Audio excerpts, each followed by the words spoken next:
Ele perdeu tudo, mas aprendeu o valor da volta. A parábola do filho pródigo não é só sobre arrependimento, é sobre falência, recomeço e humildade. E hoje eu vou te mostrar como essa história milenar revela princípios poderosos para quem quer se levantar financeiramente. Vamos ser sinceros, o filho pródigo pediu a herança, viajou, gastou tudo. Basicamente, ele fez o que muita gente faz quando recebe o primeiro salário grande ou um dinheiro inesperado. Eba, eu mereço! E depois, quebrou. Essa história é um espelho de muitas jornadas financeiras que a gente vê por aí. Por isso, fica aqui comigo, porque o que você vai aprender hoje pode mudar completamente a sua relação com o dinheiro. A história, que está no livro de Lucas, começa com um jovem cheio de pressa, cheio de ego e com zero planejamento financeiro. Ele chega para o pai e diz: "Pai, me dá a parte da herança que me pertence." Ele queria a liberdade que o dinheiro supostamente compra, mas não queria a responsabilidade que vem junto. O pai, com um coração partido, divide os bens. O filho pega a sua parte, vai para uma terra distante, e lá, ele viveu de forma dissoluta, gastando como se o dinheiro fosse infinito. Festa todo dia, amigos por todo lado, uma vida de luxo. Mas todo fundo de investimento sem aporte e com saques constantes, uma hora chega a zero. E o dele chegou, acabou. E para piorar, uma grande fome atingiu aquela terra. O dinheiro acabou, e a crise chegou. E aqui vem a primeira grande lição, que transcende o tempo e a cultura. Lição número 1. A falência não começa no bolso, começa na mente. Antes de o saldo bancário dele ficar negativo, a mentalidade dele já estava quebrada. Antes de perder o dinheiro, ele perdeu a sabedoria. Antes de quebrar financeiramente, ele quebrou emocionalmente. Ele achou que os recursos eram ilimitados, que a festa nunca acabaria. A falência começa no exato momento em que você acredita que nunca vai faltar, que não precisa de um plano, que o "eu mereço" de hoje não vai cobrar o preço amanhã. Ele trocou um patrimônio sólido por prazeres momentâneos. É a mentalidade da cigarra, não da formiga. E essa é a primeira armadilha financeira que derruba muita gente. A arrogância de achar que o controle não é necessário. Quando o dinheiro acabou, algo muito previsível aconteceu. Os amigos sumiram, aqueles que batiam nas costas dele, que elogiavam, que estavam sempre presentes nas festas, desapareceram como fumaça. Quando a festa acabou, a dura realidade apareceu. Sem dinheiro, sem amigos, sem ter onde morar, ele foi procurar emprego. E o único trabalho que conseguiu foi cuidar de porcos. Para um jovem judeu, esse era o nível mais baixo de humilhação que se podia imaginar. Ele tinha tanta fome que desejava comer a lavagem que os porcos comiam. Mas ninguém lhe dava nada. E foi ali, no chiqueiro, no fundo do poço, que algo extraordinário aconteceu. A Bíblia diz que ele caiu em si. E essa é a lição número 2. O fundo do poço é um lugar de despertar. Parece contraditório, mas é na perda total que muitas vezes a gente ganha clareza. Longe do barulho das festas, longe das vozes dos falsos amigos, no silêncio da sua miséria, ele finalmente pôde ouvir a si mesmo. Ele se lembrou da casa do pai, onde até os empregados tinham pão com fartura, enquanto ele, o filho, morria de fome. Às vezes, o fundo do poço é o único lugar onde a gente para de olhar para os lados e finalmente olha para cima, ou para dentro. É o momento do chega. É quando a dor de permanecer na mesma situação se torna maior do que o medo de mudar. Se você está num momento difícil, talvez esse seja o seu momento de cair em si. Então ali, no meio da sujeira, ele toma uma decisão. Ele diz para si mesmo: "Vou me levantar, vou voltar para a casa do meu pai e vou dizer: Pai, pequei contra o céu e contra ti. Já não sou digno de ser chamado teu filho. Trata-me como um dos teus empregados." E aqui está a lição número 3. A humildade é o primeiro passo do recomeço. Voltar não era fácil. Significava engolir o orgulho. Significava admitir o fracasso. Significava encarar a vergonha. Exige uma coragem tremenda reconhecer os próprios erros e admitir que, sozinho, o plano não deu certo. No mundo das finanças, humildade é parar de dar desculpas. É olhar para o extrato bancário sem medo e dizer: "Ok, a situação é essa.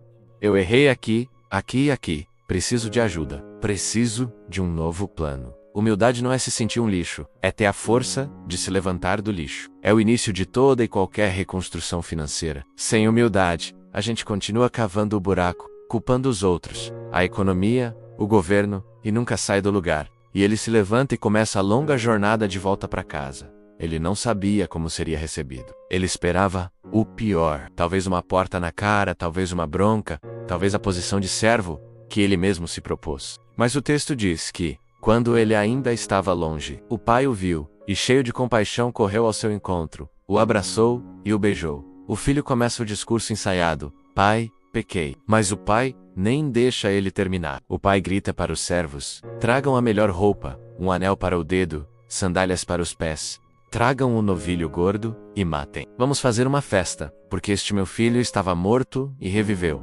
Estava perdido e foi achado. E aqui temos a lição 4, que é belíssima. Voltar não é fraqueza, é sabedoria. Ele voltou esperando ser tratado como um empregado, um devedor, mas foi recebido com a honra de filho. A volta não o diminuiu, ela o restaurou. No nosso contexto financeiro, voltar atrás numa decisão ruim, cancelar uma compra por impulso, vender um carro que não consegue manter, voltar a morar com os pais para se reorganizar. Isso não é vergonha, é sabedoria. É entender que o orgulho te mantém quebrado, mas a humildade te permite reconstruir. A volta não é um retrocesso, é um movimento estratégico para pegar impulso e saltar mais alto no futuro. E isso nos leva à quinta e última lição desta parábola aplicada às nossas vidas. As finanças também precisam de volta. O que significa isso? Significa voltar ao básico. Voltar a fazer um orçamento simples, no papel se for preciso. Voltar a anotar cada centavo que entra e que sai. Voltar ao controle. Significa voltar ao planejamento, definir metas claras, saber por que você está economizando, voltar ao propósito. Muitas vezes, a gente se perde em estratégias complexas de investimento, em aplicativos mirabolantes, e esquece do fundamental: gastar menos do que ganha. Voltar ao que funciona. A jornada de volta do filho pródigo é um mapa para nossa própria restauração financeira. Então vamos tornar isso super prático. Se você perdeu dinheiro, fez escolhas ruins, se desorganizou completamente, ou simplesmente sente que perdeu o rumo, aqui estão os passos do filho pródigo que você pode aplicar hoje para se levantar. Primeiro, reconheça onde errou. Sem culpas, mas com honestidade. Onde o dinheiro vazou? Foi em compras por impulso? Assinaturas que você não usa? Segundo, pare de cavar o buraco. Assim como o filho pródigo decidiu sair do chiqueiro, você precisa tomar a decisão de parar o comportamento que está te prejudicando. Cancele o cartão de crédito se for preciso. Desinstale os aplicativos de compras. Dê um passo para trás. Terceiro, volte ao essencial. Olhe para a sua vida e defina o que é realmente necessário. Viva de forma simples. Quarto, reconstrua com humildade. Peça ajuda se precisar. Converse com alguém de confiança. Leia livros. Assista vídeos como este. Não tenha vergonha de aprender. Quinto, tenha um plano. O filho pródigo planejou o que ia dizer. Você precisa planejar o que vai fazer? Crie um orçamento, uma planilha de dívidas, metas de economia.